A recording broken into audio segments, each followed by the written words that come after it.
really high understanding of Jesus. And before he was begotten or created or defined or established, he was not. For he was not unbegotten. Arius is good. He's kind of a baller. This heresy didn't have traction for 400 or 500 years for no reason.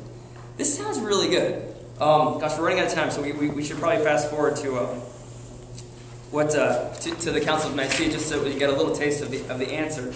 But look carefully at this. So it's not as simple as Arius is saying. Lots of times you hear the slogan, "There was a time when he was not." In other words, the Arius thought that Christ was, as the Logos of God, was just simply a creature. He didn't think he was simply a creature. He thought he was that he subsisted for times and ages, because he's the one through whom times and ages exist. Time, all of this kind of gritty earthly stuff, space, time, all the substratum of all of creation. He was begotten by God way before that. He's the firstborn of all creation. Full of grace and truth, God, only begotten, unchangeable. Which all sounds great, but where you'll see the Council of Nicaea go to pull the rug is when he says, "And before he was begotten or created or defined or established, he was not, for he was not unbegotten." That's against the beginning of the gospel. Yeah, the comment was it's against the Gospel of John, where in the beginning was the Word, and the Word was God, and the Word was with God. Yeah, the trick is the word beginning, isn't it? In the beginning was so Arius had no problem handling that question for different reasons, because he would say the beginning was that through which he was created. He was there in the beginning, and even before the beginning. But he himself was not eternally begotten.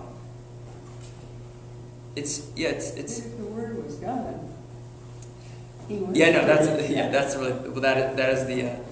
That's the problem. I guess, like Bill Clinton, you would say, well, it depends what you mean by was. Yeah, Tony. Doesn't that have the same kind of problem as patripassianism? Because in order for the word to emanate as having a starting point, it would mean that the Father has to start an emanation, so the Father has to change. Yeah, that's a good question. I don't know exactly how the Arians handled that specifically. I would imagine they would borrow heavily from the Neoplatonic stuff, or from Plotinus himself, because the one doesn't change in its emanation. It's still just radically unchangeable, perfect in its oneness. Incidentally, sometimes you'll hear the comment that Christianity, after the Council of Nicaea, was a kind of bastard version or a bastardization of the early purity through its encounter with Hellenism. It's very common. Just you watch it. There's like thousands of YouTube videos on this. That the Greek culture polluted through its philosophy. Like this nice Jewish rabbi who just wanted to tell people to love each other. Then you got all these crazy Greek ideas. This is actually a bastardized Hellenistic version of what Arius was doing. He was taking a Greek philosophy and then imposing it on what you see in the New Testament, and you start to get some problems. Maybe we'll just go a couple extra minutes here and take a look at the Council of Nicaea and just see how it responds, and then you can think and pray and read more about it. Why don't we take a look at the handout there of the Council of Nicaea? Just a few little facts about it. The council was called in the year 325. Christianity was legal. It was allowed. Emperor Constantine understood, who was not a particularly religious man at this time in his life, safe to say, but he saw how Christianity was catching on so much, and that these theological problems were not just things that people talked about like on Facebook. It was actually starting to really threaten the integrity of his empire. So, it is prompting the council is called. A couple key distinctions that the council makes. I won't write these on the board just for lack of time, but here's a couple key distinctions it makes. The distinction between generation and creation. Generation of the Son, the eternal generation of the Son, and the creation of creatures. That's the key distinction that it makes. This drove me nuts when I learned it in seminary. But here are the two words.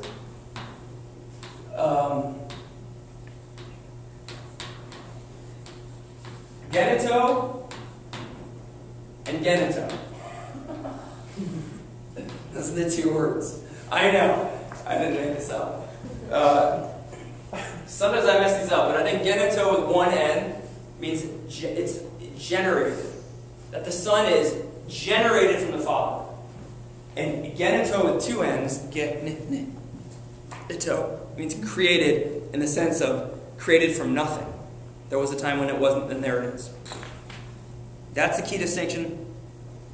And the claim of the council, the church fathers, and as you'll see in your quote from Athanasius, is that this generation is eternal, of the Son is eternal, and it's related to the I'm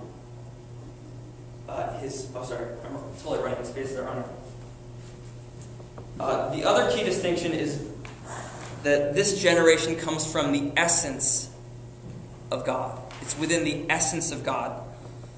If it's eternally happening, that the generation of the Son from the Father, this begotten is another English word you can use to describe it. If it's eternal, then it doesn't compromise the essence of God. It somehow coexists or is correlative to the essence of God Himself. That word essence is ousia, O-U-S-I-A.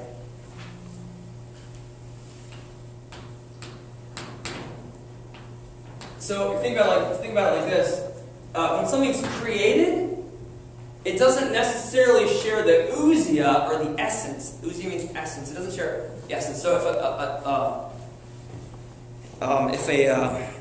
if I created a picture of, if I drew a picture of you, would that picture share my essence?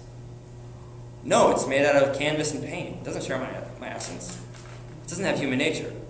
But if someone is begotten, like if a child is begotten of its mother, does it share its mother's essence? Yes. The claim is that this particular, very unique, unthinkable, unimaginable begetting with the one N, genito, that the Son shares the essence of the Father. He shares the Father's nature in a way that doesn't violate the oneness of God. The great champion of maybe we'll go for just 5 more minutes. If you need to leave, feel free. We'll go till 20 up. But the great champion of the council is Saint Athanasius. Think of think of John Paul II or the young Karol Wojtyła, sort of a great champion of the Second Vatican Council, dedicated the rest of his life to bringing the Second Vatican Council to fruition. Pope Benedict XVI, the same thing. He was a young cleric at the council. He was a young bishop. Saint Athanasius was a young deacon who was at the Second Vatican Council. There he was, and he was like watching the reports on zenit.org, and he was really excited about it. And then he spends the rest of his life trying to implement the council. Some wonderful quotes here. Here's a great quote from one scholar named Wiles in a book called Christian Fathers. To Athanasius, Arianism was not a misleading interpretation of Christianity. It was not Christianity at all, which is where the energy and the passion and the relentless intellectual work and fighting spirit of Athanasius comes from.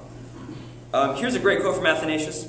It's the one that says, "Our nature could be united." Listen to how he's defending the logic of salvation that he sees Arius as attacking. Our nature could be united with the divine nature because the Son is truly God. No creature would have been able to bring about this conjunction. He's going after Arius there. No creature. Likewise, man would not have reached the presence of the Father had not the true connatural Word of the Father taken on himself our nature. For the purpose of our Lord's incarnation was to join what by nature is human to Him who by nature is God. That's the key. That's the key which unlocks salvation. Thus, He would have been unsuitable for the work of salvation had not His nature been identical with that of the Father, his nature been identical to that of the Father, as if he had not taken on a true and real body. Now, with that in mind, let's just take a look at the actual text. It's shorter than you think. It's not the one we say at Mass. But here's this is the text from the Creed from the Council of Nicaea. The one we say at Mass is it's half of this, and then it's called the Nicene Constantinopolitan Creed, because about 60 years later, the Council of Constantinople adds some stuff to it, and that's what we say now.